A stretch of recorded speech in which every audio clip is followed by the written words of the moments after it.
ముఖ్యంగా BRS party KTR Harish Rao గారు BJP party కొత్త బిచ్చగానికే పొద్దెరగదని కొత్తగా పోస్ట్ వచ్చి మరి ఆయనేం లాబీ చేసి ఢిల్లీలో బీజేపీ వాళ్ళని పట్టుకొని ఆయన కంటే సీనియర్లు చాలా మంది రాజా సింగ్ లాంటి వాళ్ళు ఉన్నాక కూడా ఈయనకు ప్రతిపక్ష నాయకుడు హోదా అసెంబ్లీలో ఇచ్చిరో మనకు తెలియదు. ఎందుకంటే 100 కోట్లు 200 కోట్లు తీసుకుపోయి ట్రాన్స్ఫర్ చేసి పోస్టులు తెచ్చుకోవడం అనేది కొద్దిగా బాగా అనుభవం ఉన్న వ్యక్తిగా కనిపిస్తుండు మా మహేశ్వర్ రెడ్డి అన్న.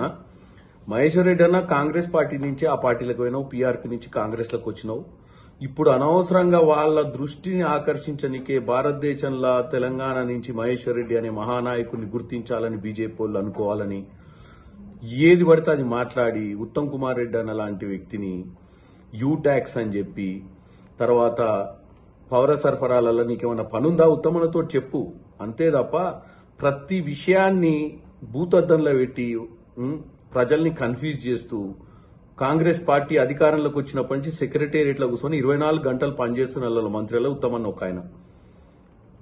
గత ప్రభుత్వాలు చేసినటువంటి పౌర సరఫరాలకు సంబంధించినటువంటి ఈ ఒడ్లు కొనుగోళ్లల్లో ఎంత అవకతవకలు జరిగినాయో బీఆర్ఎస్ లో మనకు తెలుసు. దాన్ని చక్కదిద్దే ప్రయత్నంలో ఈరోజు అత్యధికంగా కొన్నటువంటి పరిస్థితి ఉంది ఒడ్లు.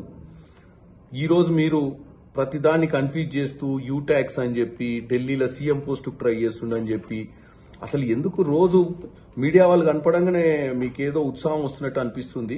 సో బీజేపీ నాయకుడు ముఖ్యంగా మహేశ్వర్ రెడ్డి గారు ఏది మాట్లాడినా గానీ మనం ప్రజలకు ప్రూవ్ చేయాల్సిన అవసరం ఉంటుంది. ఈ 4 రోజులు మాట్లాడి ఫేమస్ కావడం గొప్ప కాదు. మాట్లాడిన ప్రతి మాటను ప్రూవ్ చేయాల్సిన అవసరం ఉంటుంది. మాట్లాడే ముందు నీకు ఒక కీలకమైన పదవి ఇచ్చిరు బీజేపీ వాళ్ళు, చాలా సంతోషం. కాకపోతే ఆ పదవిని అంత తొందరగా ఆ పదవిలో కూర్చొని ఏదో సాధించాలన్న ఆలోచనతోటే గతంలో కూడా మీరు విఫలమయ్యారు. మా పార్టీలు ఉన్నా గానీ పీఆర్పీలు ఉన్నా గానీ ఇప్పటికైనా ఆ కొత్త పార్టీకి పోయి అక్కడ మంచిగానే ఏదో మేనేజ్ చేసి పోస్ట్ తెచ్చుకోరు కాబట్టి ఆ పోస్ట్ ని జాగ్రత్తగా కాపాడుకోవాలని కోరుకుంటున్నా. ఎందుకంటే ఈ అసందర్భ ప్రేలాపనలు మాట్లాడటము, సంబంధం లేని సబ్జెక్టులు మాట్లాడటం వల్ల ఏమైపోద్దంటే ప్రజలు ఇంకొకసారి మీరు ప్రెస్ మీట్ పెడితే కూడా చూడని పరిస్థితికి వస్తారు. ఇప్పుడంటే బాగానే కవర్ చేస్తారు అన్ని పేపర్లు. 4 రోజుల తర్వాత ఇట్లనే రోజు మాట్లాడుతుంటే 4 రోజుల తర్వాత పట్టించుకోవడం బంద్ చేస్తారు. అరే ఈయన చెప్పే దాంట్లో ఏది కూడా ఈయనకు క్లారిటీ లేదని. ఇక పోతే హరీష్ రావు గారు 2014-18 మేనిఫెస్టోని ఇంప్లిమెంట్ చేయక ప్రజల్ని మోసం చేసిరు.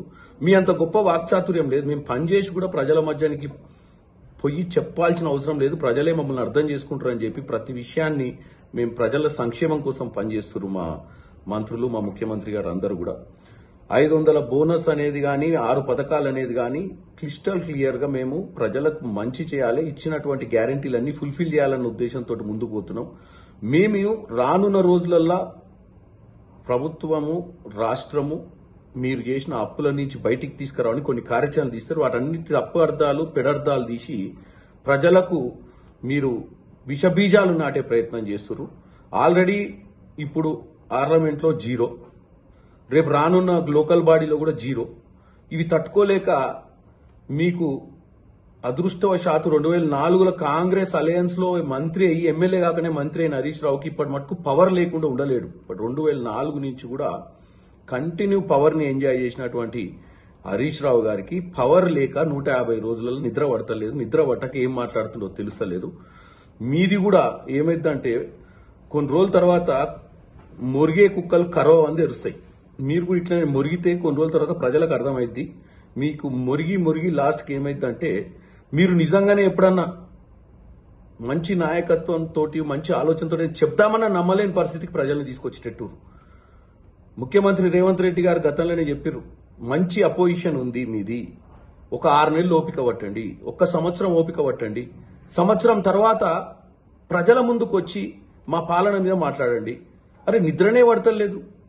3 రోజులు కాకముందే ఆ రోజు ప్రభుత్వాలు పడేస్తారు. కాంగ్రెస్ ప్రభుత్వం వారం రోజుల్లో పడిపోద్ది, 4 రోజుల్లో పడిపోద్ది. అప్పుడు పల్లా రాజేశ్వర రెడ్డి వీళ్ళందరూ మాట్లాడారు గతంలో. ఇప్పుడు మీరు ఏం మాట్లాడుతున్నారు? రేపు 4వ తారీఖు ఎన్నికల రిజల్ట్ అయిపోద్ది, ఎలక్షన్ కోడ్ కూడా అయిపోద్ది. తర్వాత ప్రజా సంక్షేమం గురించి దృష్టి పెట్టాల్సిన అవసరం కాంగ్రెస్ పార్టీకి ఉంది.